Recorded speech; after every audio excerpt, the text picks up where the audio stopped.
about it. One gentleman that I spoke to, who is an officer here, has been telling me that there are many times that they've come into contact with people who actually threatened to, cause some harm to them, but they never knew that that would go to this particular level. Some residents that we've been speaking to are deeply alarmed by the situation. In fact, they make references to the recent spate of killings that we've experienced regarding, security, involving security officers. They mentioned the killing of 2 police officers sometime last week in Dabronso. They also mentioned the killing of an army, officer, a military man, a fortnight ago. They say that they feel that for police officers who are stationed at the police station, who are supposed to maintain law and order, if these armed men, if these hooligans are able to storm a police station and even kill one of them in the process, then they think that they are vulnerable. Now, Maxwell also spoke with some residents of the area who are gripped with fear. Currently here at a mechanic shop some meters away from the Kwabenya police station, where a police officer was killed on Sunday dawn. A lot of the residents we've been speaking to tell us that they are terrified by the situation. They say that they feel extremely vulnerable, saying that for armed men to be able to storm a police station and then kill a policeman in the process, they feel they are the most vulnerable of people because they are not armed, they don't have guns. And if the people mandated to protect them are experiencing some of these attacks, then they feel something needs to be done urgently. We are here at this mechanic shop to interact with some of them here to find out exactly how they feel about last Sunday's incidents. Sir, what's your name, please? From someone, Okay. Samo, how do you feel about what happened on Sunday? Sunday, they see and the Miankasana, if I'm who dream pa, a son say, the course war no, Ahometi. Na yenya, police wank a boy and who buy or more sanko mukra and quan, yet to me, Akko, police station, Akko Boni Petu, Ewo, Eji, ni Pefi Sell, at your Mawa Besenko. Brother, as you went in the police for company, you must say, yeah, no man. Okay. Well, he says he's extremely terrified by what happened. He's saying that if police officers mandated to protect them as citizens are suffering attacks such as this, what then would happen to people like him who really do not have the strength to be able to ward off some of these attacks? Usha a pan a bit me a bit me see a we are. See an idea. Police for a walk on Ancasano, and I do know. And I draw a sanka police for Bayer Bess a tran as a 4 walk and the Papa pet and a walk. Nifina, and I don't say about attack coma, obey the on obey day. Don't you mean yourself or mine and Cassa? I've been a police for we, any team for man, a hop one or my bemuna, or mono, chrono mobo, any sa. A probo seminal moya nessa and robe seminal, umutimi, a bomber no mutimisi and no quiet. And yes, I dear, yenisivu. Because in Penifua, a woman you call me. Now, yet, Nemoya, because I do grab an anti-coffee as a coffee crown, adding. Well, he is not impressed about the numbers that usually are stationed at the police station, usually at night. He is not excited about the number, 2 people just at the police station. Well, another thing that he's also talking about is what he considers the, influx of foreigners and some foreigners, going around committing some of, these crimes. Media, Metia some Kurano, to say, I am one, now me doing one, I see it. Well, he said he said what happened is beyond his understanding, and he's extremely terrified by the situation. Now let me get closer to another man who also works here. You work here at this place. Tell me, how did you take the news? After all, I'm very, very, very, very terrified because what is going on in this modern Ghana is too seriously. Because there are so many foreigners are moving around in this country. They don't even have a paper. They are moving around. Even at least by 12, 11 that way, you can see the Nigerian guys moving around, smoking weed and things. So moving here and there, doing unnecessary things in this modern Ghana. So we beg, we need government, we want government to do something with it. Because the foreigners, at first, Ghana, they don't have that kind of thing in this Ghana.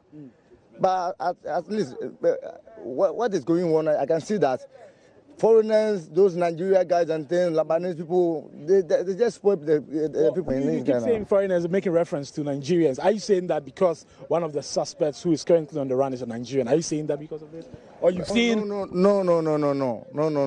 Because I'm a Ghanaian. But what even a policeman guiding us, and that same policeman was shot. What about we civilians? Okay. What about we civilians? So we're going to be afraid. Once I'm here, I'm afraid. Because I'm afraid that when I'm moving to house and I meet that kind of people, what am I going to do? Okay. So right now, what advice would you give to, the Kwabenya police station and some other police stations that we have around? What advice are you going to give to, what sort of lessons are you drawing from the incident that happened? After all, they are policemen. They know how to do their work. So even I can't give them an advice. They know how to do their works. Okay. Thanks so much. Well, when we came here, that was the subject of discussion. But when we came here to this mechanic shop, that was the subject of discussion this early morning. About 10 men were gathered discussing the incident that happened at the Kwabenya police station. We have another man here. Chief, how did you take the news? I take the news seriously. Yesterday, I've been in church, so I'm at the church. Then one of my colleagues called me that they shoot one man at the Atomic police station. You know, me too. I feel sad because I know the man very well. Oh, you know him? I know him, the man that was dead. No? And one of my friends too is there. I think his name is Numu. We usually call him Numu. He too is at the scene. He's a police officer. So he too calls me and he said they shoot one of his maid. I said, wow, why? Because police station, then they go and shoot over there. Then what about the civilians? We are moving around. How is our security? How can we do now? I'm here. We all gathered and they said, no, we have to go to the scene and then go and sympathize with them. But we couldn't went there. And we are here and then you people too come. So we feel the step to hear that news. Okay.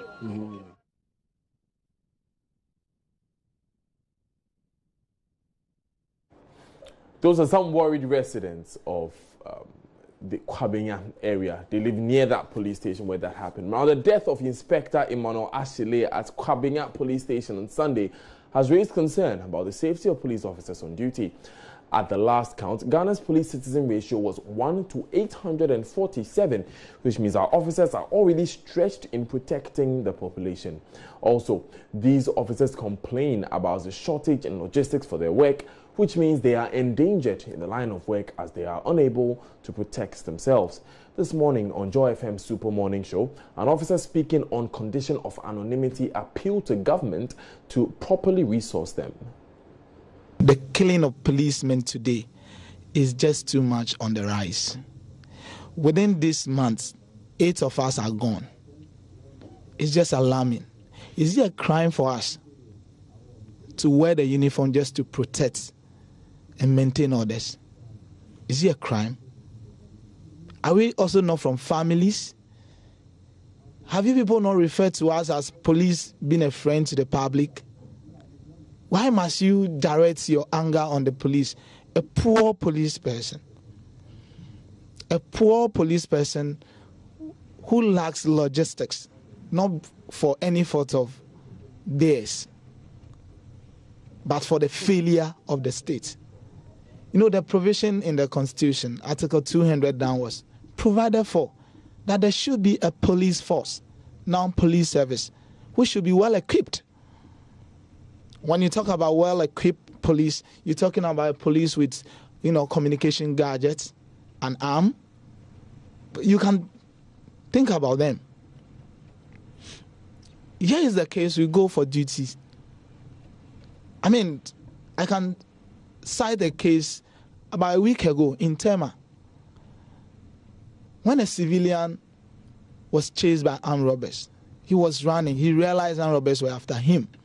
He ran towards a place where there were policemen in uniform. So he thought he could seek refuge there. At that point, those men, we call them visibility men, they are always there, armless. So when the civilian got there and the armed robbers started shooting, the policemen ran for cover. They are human beings. They are not superhumans. Okay?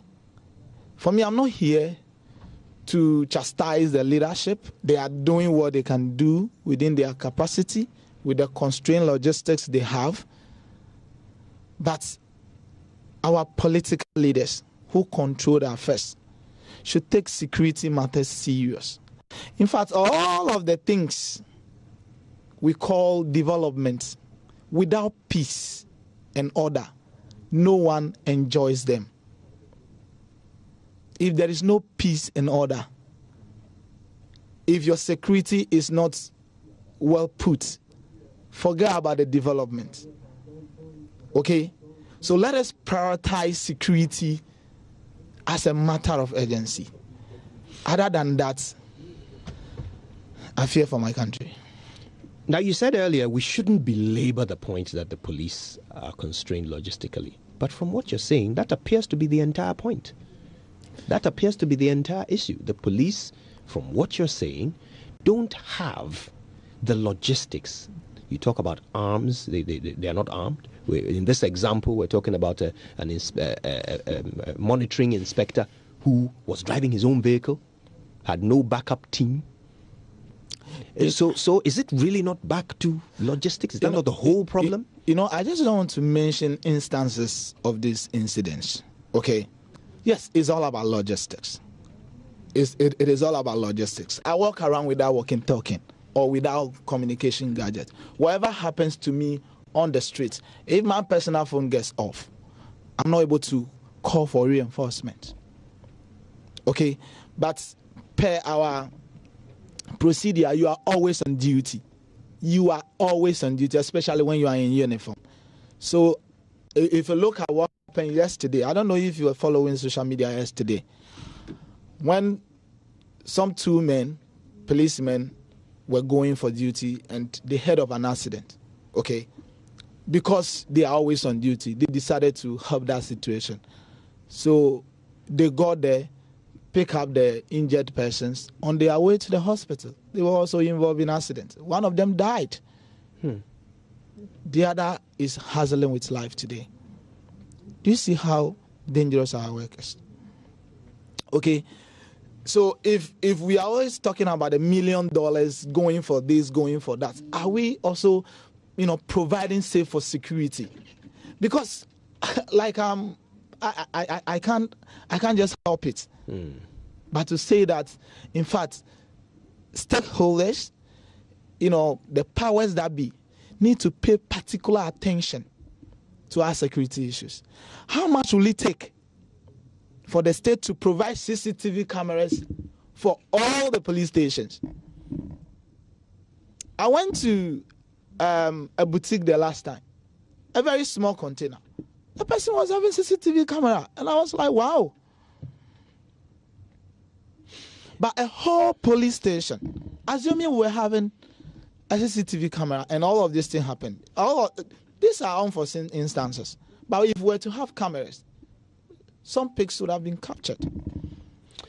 So let me ask you, because you made this point earlier, that it's not the fault of police leadership, and that it's the political system that is not funneling resources properly into the police service.